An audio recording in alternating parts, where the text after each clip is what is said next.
반갑습니다, 여러분. 오늘 하나님은 나를 왜 이처럼 사랑하시는 거예요? 라는 제목으로 말씀을 전할 박성은 목사입니다. 오늘 하나님 말씀은 요한복음 3장 16절입니다. 하나님이 세상을 이처럼 사랑하사 독생자를 주셨으니 이는 그를 믿는 자마다 멸망하지 않고 영생을 얻게 하려 하심이라. 이 말씀은 우리가 어려서부터 암송한 기독교의 핵심이 담긴 말씀입니다. 성경 전체에 흐르고 있는 중심 주제가 되는 귀한 말씀입니다. 하나님은 왜 이렇게까지 하시면서 우리를 사랑하시는 것입니까? 라고 묻고 싶지 않으세요? 왜 하나님은 이렇게 자신의 독생자를 내어주시면서까지 나를 사랑하시는 것일까요? 하나님이 정말 이렇게까지 할 필요가 있으신가요? 여러분, 우리는 오늘 21세기 대한민국이라는 세계에서 살고 있습니다. 이 세계 한가운데서 오늘을 살아가고 있는 나는 누구입니까? 내가 살아가고 있는 이 세계는 여러분이 오늘까지 살아보니 어떠합니까? 내가 오늘 여기 존재하기까지 생존 경쟁이 치열한 대한민국에 살면서 행복한 일도 참 많았습니다.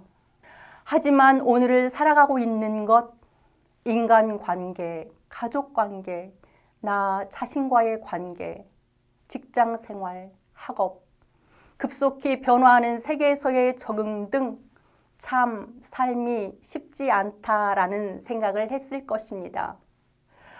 오늘을 살아가는 것이 왜 이렇게 힘들게 느껴질까요? 초등학생에게 질문을 해보니 유치원 때가 더 좋았다고 했습니다.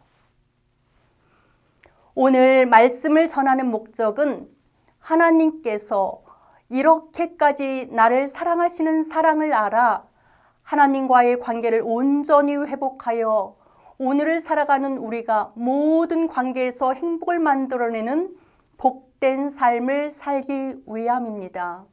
또한 내세에 영원한 생명을 하나님과 함께 누리기 위함입니다.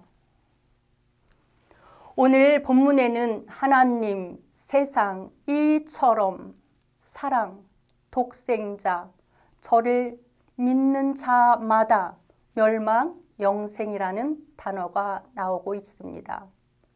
한 단어 한 단어 이야기할 것이 많은 큰 개념의 단어들입니다. 오늘 성경 본문에서 우리는 하나님이 어떠한 분이라고 말씀하고 있는지 알 수 있습니다.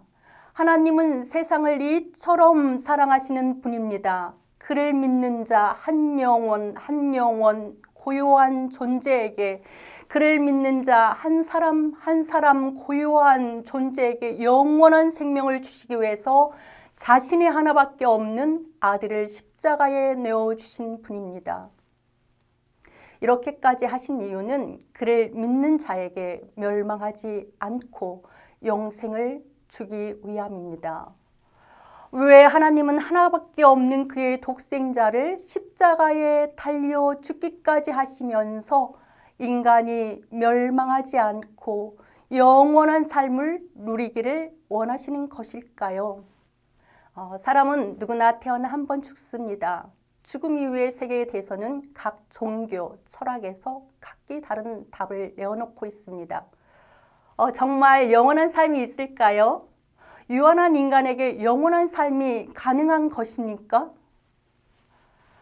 21세기 오늘을 살아가는 우리의 삶은 어떠한지 나우나의 테스형에서 잘 대변해 주고 있습니다.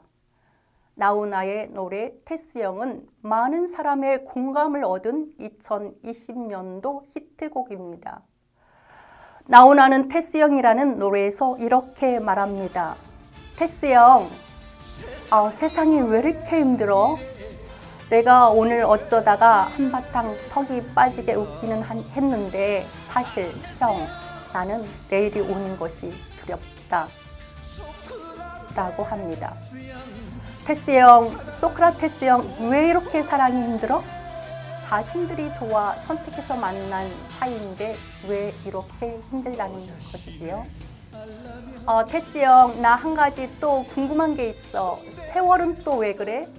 가보니까, 죽어보니까 천국은 있던가요? 라고 인류의 최고의 지성인 테스 형에게 묻습니다. 그러자 테스 형은 너 자신을 알라 라는 말 한마디 툭 던지고 별다른 대답이 없습니다. 나우나의 질문에 대해 시원한 대답을 주지 않습니다. 여러분은 나우나의 이러한 질문에 어떻게 대답하실 건가요? 여러분의 답을 듣고 싶습니다. 테스 형은 사실 인류의 위대한 지성, 최고의 지성답게 너 자신을 알라, 즉 인간이 어떤 존재인지 알라라는 유명한 말을 남겼습니다. 이 말은 대단히 통찰력 있는 철학자의 면모를 보여주고 있습니다. 유한한 인간아, 자신이 모른다는 사실을 자각하고 살아라 라는 말입니다. 자신이 모른다는 사실을 자각하고 사는 사람과 관계성을 맺으면 관계가 어떻겠습니까? 보다 관계가 좋지 않겠습니까?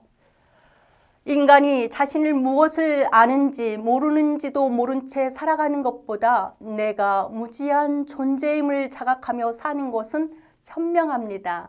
그러나 인류의 지성 테스 형조차 오늘 인간의 삶의 힘든 이유에 대해 말을 하지 않습니다. 그리고 사후의 세계에 대해서 언급하지 않습니다. 소크라테스 형도 이 문제에 대한 답은 알 수 없었나 봅니다. 사실 내세의 삶을 유한한 인간이 증명할 수 없습니다. 그러나 오늘 인간의 실존이 힘든 이유를 성경은 다음과 같이 명확히 말씀하고 있습니다. 하나님은 세상을 만드신 분이다. 하나님은 인간을 만드시고 그 모든 것을 다스리도록 위임하셨다. 하나님은 세상을 만드시고 좋았다. 그러나 인간을 만드시고는 매우 좋아하셨다. 하나님은 하나님이 만든 세계 속에서 인간이 하나님을 대신하여 세상을 아름답게 다스리길 원하셨다. 인간이 하나님과 좋은 관계를 맺기를 원하셨다. 그러나 꼭 한 가지 알아야 할 사실은 하나님은 창조주시고 인간은 그의 피조물이라는 사실입니다. 인간은 선악과를 먹으면 반드시 죽는다는 하나님의 말씀을 버리고 선악을 알게 하는 열매를 먹으면 너의 눈이 밝아져 하나님처럼 된다는 뱀의 유혹을 선택했습니다. 그로 인해 하나님과의 관계가 소외되었습니다. 이로 인해 아담과 하와의 관계도 소외되었습니다. 인간과 자연의 관계가 소외되었습니다. 하나님이 아담아, 아담아 하고 부르실 때 아담과 하와는 숨게 되었습니다. 하나님과 대할 수 없었습니다. 하나님이 아담에게 묻자 당신이 만든 하와 때문이라고 변명했습니다. 하와도 하나님이 만든 뱀 때문이라고 변명하는 존재가 되었습니다. 이렇게 아담과 하나님과의 관계가 소외되었습니다. 결국 인간은 에덴으로부터 추방되어 힘들게 노동하고 출산하고 관계의 소외로 인해 고통의 삶이 시작되었습니다. 이렇게 되어 인간의 삶은 매우 어렵게 된 것입니다. 이것이 성경이 말하는 인간의 실존입니다. 우리가 경험하는 지옥은 바로 관계의 소외와 상실로부터 발생합니다. 그러나 우리는 이 문제를 스스로 해결할 수 없습니다. 그래서 친히 하나님이 그 해결의 방법을 주셨습니다. 바로 그의 아들이 십자가에서 보혈의 피를 흘려 우리의 죄의 값을 지불하게 하시고 관계를 회복시키고 하나님 안에서 영원한 삶을 누리도록 하신 것입니다. 그 하나님이 나의 하나님 아버지이시기 때문입니다. 하나님은 우리를 이렇게 사랑하시는 창조주 하나님 아버지이십니다. 십자가의 사랑의 길만이 인간 실존의 어려움을 해결할 수 있습니다. 그를 영접하는 자, 그 이름, 예수의 이름을 믿는 자에게 하나님의 자녀가 되는 권세를 주셨습니다. 이 믿음이 있을 때 소외되었던 하나님과의 관계가 회복되어 인간과의 관계는 물론 자연과의 관계, 자신과의 관계가 회복됩니다. 인간은 관계의 문제가 해결될 때 비로소 행복한 존재가 되는 것입니다. 어떤 철학, 어떤 종교도 하나님과의 관계 행복을 이야기하지 않습니다. 그런데 여러분 참 궁금합니다. 여러분도 궁금하지 않으세요? 하나님은 왜 이렇게 집요하게 느껴질 만큼 인간을 사랑하시는 걸까요? 인간을 무관심하게 내버려 두면 안 되나요? 영원한 하나님, 전지전능한 신이 유한한 인간과 만난다는 것, 그것은 있을 수 없습니다. 만나는 순간 신이 아닙니다. 이것이 철학자들이 말하는 신 개념입니다. 무신론자에게 구원, 내세는 관심의 대상이 아닙니다. 인간은 죽으면 그것으로 종료되기 때문입니다. 유대교와 이슬람교에서는 인간은 율법을 행하여 구원을 얻는다고 합니다. 나의 선행이 악행보다 많아야 합니다. 그러나 그 구원조차 확신할 수 없습니다. 불교도 인간이 스스로 해탈을 해야 합니다. 여러분, 내가 나 자신을 들여다보니 어떠합니까? 내가 스스로 나를 구원할 수 있는 그러한 존재로 보이십니까? 성당 앞에 계단을 오르내리던 루터는 자신의 노력으로 율법을 행하여 구원을 얻을 수 없다는 것을 처절히 깨달았습니다. 오직 의인은 믿음으로 말미암아 살리라. 오직 의인은 믿음으로 구원받는다는 사실을 철저하게 율법을 행하는 중에 깨달았습니다. 십자가의 도가 멸망하는 자들에게는 미련한 것이요 구원을 받는 우리에게는 하나님의 능력입니다. 딸의 초등학교 1학년 선생님께서 어버이날 학교에 갔는데 어머니가 아기를 낳기 위해 한 주전자에 피를 흘리며 아기를 출산하셨다고 하셨습니다. 그러나 예수님께서 십자가에서 죽기까지 보혈의 피를 흘리셔서 우리의 죄값을 지불하셨습니다. 예수님은 나의 죄값을 지불하심으로 하나님과 나와의 관계를 회복시키는 십자가의 보혈의 사랑을 주셨습니다. 예수님이 십자가에 달려 돌아가시면서 하신 말씀입니다. 우편의 강도에게 오늘 내가 나와 함께 낙원에 있으리라. 엘리 엘리 라마 사박다니 번역하면 나의 하나님 어찌하여 나를 버리셨나이까. 다 이루었다. 아버지, 내 영혼을 아버지의 손에 부탁하나이다. 내가 목마르다 라고 하시고 운명하셨습니다. 예수님의 고통과 사랑이 고스란히 담긴 말씀입니다. 여러분, 오늘 우리는 현세의 삶에만 나의 마음을 빼앗겨 하나님의 사랑을 놓치고 있지는 않습니까? 하나님과의 관계의 회복이나 죽음 이후의 삶에 대해 무관심합니까?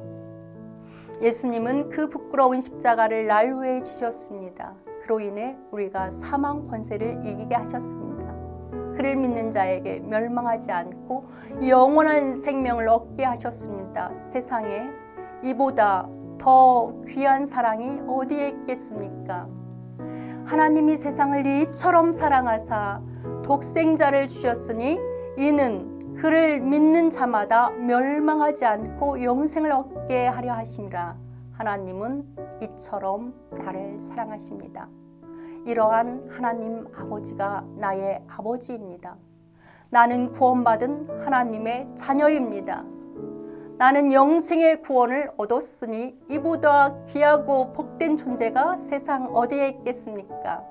그러므로 나는 매일의 삶 속에서 감사하고 하나님과의 행복한 삶의 이야기, 구원의 은총을 노래하고 담대히 복음을 선포하는 믿음의 이야기를 써내려가는 저와 여러분이 되시길 우리 주 예수 그리스도의 이름으로 축복합니다.